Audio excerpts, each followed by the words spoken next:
ಪ್ರತಿಯೊಬ್ಬ ಕತ್ತಲೆಯಿಂದ ಒಂದು ರಹಸ್ಯ ಇದೆ. ಇದು ಮಿಸ್ಟ್ರಿ ಕನ್ನಡ ಸ್ಟೋರಿ. ಸಿನಿಮಾವು ಎರಿಕ್ಸ್ನಿಂದ ಆರಂಭವಾಗುತ್ತದೆ. ಅವನು ಒಬ್ಬನೇ ಒಂದು ನಿರ್ಜನ ದ್ವೀಪಕ್ಕೆ ಬಂದಿರುತ್ತಾನೆ. ಬಹಳ ಹೊತ್ತು ಕಾರು ಓಡಿಸಿದ ಬಳಿಕ ಅವನು ತನ್ನ ಸ್ನೇಹಿತನದ್ದಾದ ಮತ್ತೊಂದು ಕಾರಿನ ಬಳಿ ನಿಲ್ಲುತ್ತಾನೆ. ಅವನು ಕಾರಿನಿಂದ ಇಳಿದು ತನ್ನ ಕಾರಿನಿಂದ ಒಂದು ಕೆಂಪು ಭಾಗನ್ನು ತೆಗೆದುಕೊಂಡು ನಂತರ ಎರಡೂ ಕಾರುಗಳ ನಂಬರ್ ಪ್ಲೇಟ್ಗಳನ್ನು ಬದಲಾಯಿಸುತ್ತಾನೆ. ಅದರ ನಂತರ ಎರಡು ವಾಹನಗಳ ನಡುವೆ ಒಂದು ಬೆರಳಚ್ಚುಗಳ ಓಟವನ್ನು ಮುಗಿಸಿ ಕಾಲ್ನಡಿಗೆಯಲ್ಲಿ ತನ್ನ ಪ್ರಯಾಣವನ್ನು ಮುಂದುವರಿಸುತ್ತಾನೆ. ಅವನು ಸಮುದ್ರ ತೀರದ ಒಂದು ಮನೆಯನ್ನು ತಲುಪುತ್ತಾನೆ. ತನ್ನ ಗನ್ ತೆಗೆದುಕೊಂಡು ಇಡೀ ಮನೆಯನ್ನು ಹುಡುಕುತ್ತಾನೆ. ಆದರೆ ಅಲ್ಲಿ ಯಾರೂ ಇರುವುದಿಲ್ಲ. ಅವನು ಹುಡುಕುತ್ತಿದ್ದುದು ಡೆನಿಸ್ ಎಂಬ ಮಹಿಳೆಯನ್ನು. ಇದ್ದಕ್ಕಿದ್ದಂತೆ ಯಾರೋ ಅವನನ್ನು ಕರೆದಂತೆ ಭಾಸವಾಗುತ್ತದೆ. ಅವನು ಹೊರಗೆ ಹೋಗಿ ನೋಡಿದರೂ ಯಾರೂ ಇರುವುದಿಲ್ಲ. ಅದೇ ಶಬ್ದವನ್ನು ಹಿಂಬಾಲಿಸಿ ಸಮುದ್ರ ತೀರಕ್ಕೆ ಹೋಗುತ್ತಾನೆ. ಅಲ್ಲಿ ಒಂದು ಲೋಹದ ಬ್ಯಾಗ್ ಮತ್ತು ಅದರ ಸಮೀಪದಲ್ಲಿ ಬಹಳಷ್ಟು ರಕ್ತ ಬಿದ್ದಿರುವುದನ್ನು ನೋಡುತ್ತಾನೆ. ಅಲ್ಲಿ ಒಂದು ಮಹಿಳೆಯ ಕಂಕಣವೂ ಇರುತ್ತದೆ. ಇದೆಲ್ಲವೂ ಡೆನಿಸ್ನದ್ದಾಗಿರಬಹುದು ಎಂದು ಅನುಮಾನಗೊಂಡ ಎರಿಕ್ ಅಲ್ಲಿ ಸಿಕ್ಕ ಒಂದು ಬಕೆಟ್ನಿಂದ ಎಲ್ಲಾ ಕುರುಹುಗಳನ್ನು ತೆಗೆದು ಸಮುದ್ರಕ್ಕೆ ಎಸೆದು ಬಿಡುತ್ತಾನೆ. ಮತ್ತೆ ಕರೆದ ಶಬ್ದವನ್ನು ಹಿಂಬಾಲಿಸಿದಾಗ ಅಲ್ಲಿಗೆ ಬಂದಿರುತ್ತಾನೆ ಡೆನಿಸ್ನ ಮಗ ಮತ್ತು ಎರಿಕ್ನ ಸಹವರ್ತಿ ಮ್ಯಾಟ್. ಮ್ಯಾಟ್ ತನ್ನ ತಾಯಿಯ ಬಗ್ಗೆ ಕೇಳುತ್ತಾನೆ. ಅವರು ಮನೆಗೆ ಬಂದಾಗ ಅವರ 4ನೇ ಸಹವರ್ತಿ ಪಾಲ್ ಕೂಡ ಅಲ್ಲಿಗೆ ಬಂದಿರುತ್ತಾನೆ. ವಾಸ್ತವವಾಗಿ ಈ ಜನರು $10 ಮಿಲಿಯನ್ ಮೌಲ್ಯದ ಪೇಂಟಿಂಗ್ ಕದ್ದು ದೇಶ ಬಿಟ್ಟು ಹೋಗಲು ಇಲ್ಲಿಗೆ ಬಂದಿರುತ್ತಾರೆ. ಡೆನಿಸ್ ಬಳಿ ಇರಬೇಕಿದ್ದ ಪೇಂಟಿಂಗ್ ಎರಿಕ್ನ ಬಳಿ ಇರುತ್ತದೆ. ಇದರಿಂದ ಎರಿಕ್ ಡೆನಿಸ್ ಅನ್ನು ಕೊಂದಿರಬಹುದು ಎಂಬ ಅನುಮಾನ ಉಳಿದವರಲ್ಲಿ ಮೂಡುತ್ತದೆ. ಎರಿಕ್ ಎಲ್ಲರ ಫೋನ್ಗಳನ್ನು ಕೆಂಪು ಬ್ಯಾಗ್ನಲ್ಲಿ ಹಾಕಿ ಸಮುದ್ರದ ಮಧ್ಯಕ್ಕೆ ಎಸೆದು ಹಿಂದಿರುಗುವಾಗ ಸಮುದ್ರದಿಂದ ಒಂದು ಸಂಮೋಹನದ ಶಬ್ದ ಕೇಳಿಬರುತ್ತದೆ. ಆ ಶಬ್ದಕ್ಕೆ ಮೂವರು ಝಾಂಬಿಗಳಂತೆ ಸಮುದ್ರದ ಕಡೆಗೆ ನಡೆಯುತ್ತಾರೆ. ಆದರೆ ಪ್ರಜ್ಞೆ ಬಂದಾಗ ಏಕೆ ಬಂದಿದ್ದೇವೆಂದು ತಿಳಿಯುವುದಿಲ್ಲ. ರಾತ್ರಿ ಪಾಲ್ ಎರಿಕ್ನನ್ನು ವಿಚಾರಿಸುತ್ತಾನೆ.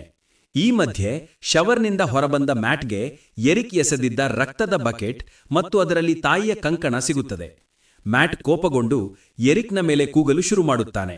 ಅವರು ವಾದಿಸುತ್ತಿರುವಾಗ ಅವರ ಬಾಗಿಲಿಗೆ ಒಬ್ಬ ಭಯಭೀತ ಹುಡುಗಿ ಸಹಾಯಕ್ಕಾಗಿ ಬರುತ್ತಾಳೆ. ಎರಿಕ್ ಮತ್ತು ಪಾಲ್ ಅವಳಿಗೆ ಸಹಾಯ ಮಾಡಲು ಹೋದಾಗ ಕಡಲ ತೀರದಲ್ಲಿ ಅವರ ಸ್ನೇಹಿತೆಯೊಬ್ಬಳು ಗಾಯಗೊಂಡು ಬಿದ್ದಿರುತ್ತಾಳೆ. ಅವಳನ್ನು ಮನೆಗೆ ಕರೆತರುತ್ತಾರೆ. ತಾವು ಬ್ಯಾಚುಲರ್ ಪಾರ್ಟಿಗೆ ಬಂದಿರುವುದಾಗಿ ಸುಳ್ಳು ಹೇಳುತ್ತಾರೆ. ಆಗ ಹುಡುಗಿಯರು ಫೋನ್ ಕೇಳಿದಾಗ ಫೋನ್ ತರದಿರುವ ನಿಯಮವಿದೆ ಎಂದು ಎರಿಕ್ ಮತ್ತೊಂದು ಸುಳ್ಳು ಹೇಳುತ್ತಾನೆ.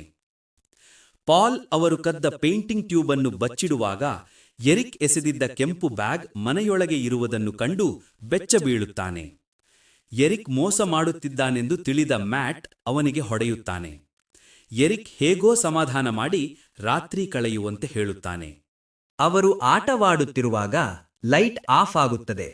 ಲೈಟ್ ಸರಿಪಡಿಸಲು ಹೋದ ಎರಿಕ್ನನ್ನು ಹಿಂಬಾಲಿಸಿದ ಹುಡುಗಿ ಅವನ ಮೇಲೆ ಆಕರ್ಷಿತಳಾಗುತ್ತಾಳೆ. ಆಗಲೇ ಮತ್ತೆ ಸಂಮೋಹನದ ಶಬ್ದ ಕೇಳಿ ಎರಿಕ್ ಸಮುದ್ರದತ್ತ ಸಾಗುತ್ತಾನೆ.